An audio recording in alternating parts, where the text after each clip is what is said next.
तुम्हा सर्वांचं माझ्या यूट्यूब चॅनलमध्ये पुन्हा एकदा स्वागत आहे. तर इयत्ता 6वीचा जो नवीन अभ्यासक्रम बदललेला आहे 2026-27 या शैक्षणिक वर्षासाठी, तर त्याच्यामध्ये विषय आहे मराठी आणि हा विषय जो मराठी आहे तो आहे इंग्लिश मीडियमच्या विद्यार्थ्यांसाठी. हा मराठी विषय आहे म्हणजे तृतीय भाषा. तर त्याच्यामध्ये पाठ क्रमांक 2 आहे चिमणीचं घरटं. तर त्याचे जे प्रश्नोत्तर आहेत, स्वाध्याय आहेत, तर त्याची प्रश्नोत्तर आपण या व्हिडिओमध्ये बघणार आहोत.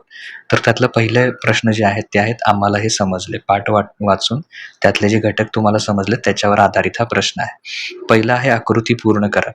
तर चिमणी शहरापासून दूर राहते ती ठिकाणे. एकूण 3 याच्यामध्ये लिहायची आहेत ती. तर पहिलं लिहू शकता तुम्ही खेड्यापाड्यात, जंगलात, शेतात. परिणाम लिहायचा आहे, काय होईल ते लिहायचं आहे. माणसाने सिमेंटच्या इमारती बांधल्या तर परिणाम काय होतील? सगळ्या चिमण्या दूर दूर गेल्या, त्यांना सिमेंटच्या घरात जागाच उरली नाही. चिमण्यांचे अन्न आणि राहण्याची जागा काय झाली? नाहीशी झाली. परिणाम काय झाले ते पाठाच्या आधारे लिहायचे आहेत. आजोबांनी शेतात नैसर्गिक खते वापरली, त्यामुळे शेतात धान्य जोमाने आले. चिमण्यांना तसेच इतर पक्ष्यांना राहण्यासाठी अन्न आणि जागा मिळाली. त्याच्यानंतर विचार करा व सांगा. प्रश्न क्रमांक 1 आहे पक्षी नसतील तर काय होईल? यावर तुमचं मत सांगायचं आहे. तर उत्तरामध्ये तुम्ही लिहू शकता पक्षी नसतील तर निसर्गाचा जो समतोल आहे तो समतोल बिघडेल. कीटक आणि आळ्यांची संख्या कमालीची वाढेल, ज्यामुळे पिकांचे अतोनात नुकसान होईल, म्हणजे खूप नुकसान होईल. पक्ष्यांच्या किलबिलाटांशिवाय आपली सृष्टी शांत व नीरस वाटेल. तसेच बियांच्या प्रसाराचे कार्य थांबल्यामुळे नवीन झाडे आणि जंगलाची निर्मिती मंदावेल, म्हणजे त्याची गती कमी होईल. त्याच्यानंतर पुढे आहे पाठातील खालील वाक्यातून तुम्हाला काय समजले ते लिहायचं आहे. चिमणी आहे तर फक्त ती शहरांपासून लांब गेली इतकंच. तर काय समजले तुम्हाला? तर वाढत्या शहरीकरणामुळे, सिमेंटच्या जंगलामुळे, झाडांच्या कमतरतेमुळे चिमण्यांना शहरात राहायला जागा उरलेली नाही, म्हणून त्यांनी खेड्यांकडे व जंगलांकडे काय केलं? स्थलांतर केलं किंवा त्या तिकडे लांब गेल्या.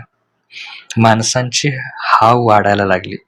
तर त्यातून तुम्हाला काय समजलं? तर माणूस आपल्या स्वार्थासाठी आणि सुखासाठी निसर्गाचा अमर्याद वापर करत आहे. मोठ्या इमारती बांधणे, झाडे तोडणे, रासायनिक खतांचा अतिवापर करणे, यामुळे तो इतर सजीवांच्या हक्काची घरे आणि अन्न सुद्धा हिरावून लागला. त्याच्यानंतर प्रश्न क्रमांक 3 आहे पुढील प्रसंगामध्ये तुम्ही काय कराल ते लिहायचं आहे. रस्त्याने जाताना जखमी चिमणी दिसली तर काय करणार? तर उत्तरामध्ये लिहायचं मी लगेच तिला हळूवार हातात घेईन, सुरक्षित ठिकाणी ठेवून तिला पिण्यासाठी थोडे पाणी देईन. जर तिला जास्त दुखापत झाली असेल तर तिच्या जखमेवर औषध लावून किंवा प्राणी पक्ष्यांच्या डॉक्टरकडे नेऊन तिच्यावर काय करेन? उपचार करेन. हे उत्तर तुम्ही लिहू शकता. ते लिहिल्यानंतर आता इथे त्याच्यानंतर पुढे जस्ट अ मिनिट, हा पुढचा प्रश्न आता पुढचा प्रश्न घेण्याआधी विषयांमध्ये गटांमध्ये चर्चा करा. खरं तर हा चर्चा करायचा प्रश्न आहे, तरी पण मी त्याचं उत्तर तुम्हाला थोडक्यात देतोय. पक्ष्यांचे कमी झालेले प्रमाण आणि त्याची कारणे याच्यावर चर्चा करायची. तर कदाचित शिक्षक तुम्हाला हे लिहायला सुद्धा लावतील. तर पक्ष्यांचे प्रमाण जे आहे ते कमी होण्याची कारणं काय? तर वृक्षतोड आणि जंगलतोड. वाढत्या शहरीकरणामुळे रस्ते, इमारती बांधण्यासाठी मोठ्या प्रमाणात झाडे तोडली जात आहेत, त्यामुळे पक्ष्यांची नैसर्गिक घरटे नष्ट होत आहेत. मोबाईल टॉवरचं रेडिएशन, मोबाईल टॉवर्समधून निघणाऱ्या इलेक्ट्रोमॅग्नेटिक लहरींमुळे लहान पक्षी, विशेषतः चिमण्या यांच्या दिशा शोधण्याच्या क्षमतेवर आणि आरोग्यावर काय झालेला आहे? घातक परिणाम होतोय. कीटकनाशकांचा अतिवापर, तर शेतीमध्ये पिकांवर मारली जाणारी जी रासायनिक कीटकनाशके आहेत, पक्ष्यांच्या अन्नात किडे आणि अन्नात काय होतात? ती जातात, म्हणजे किडे असतील याच्यामध्ये. यामुळे पक्ष्यांना विषबाधा होऊन त्यांचा मृत्यू होतो किंवा त्यांची पुनरुत्पादन क्षमता काय होते? थांबते. पाण्याची व अन्नाची टंचाई, सिमेंटचे जंगल वाढल्यामुळे पक्ष्यांना नैसर्गिकरित्या पाणी आणि अन्न मिळणं काय झालंय? कठीण झालंय. विशेषतः उन्हाळ्यात पाण्याचे स्रोत आटल्यामुळे अनेक पक्षी त्यातून काय होतात? दगावतात, म्हणजे मरतात.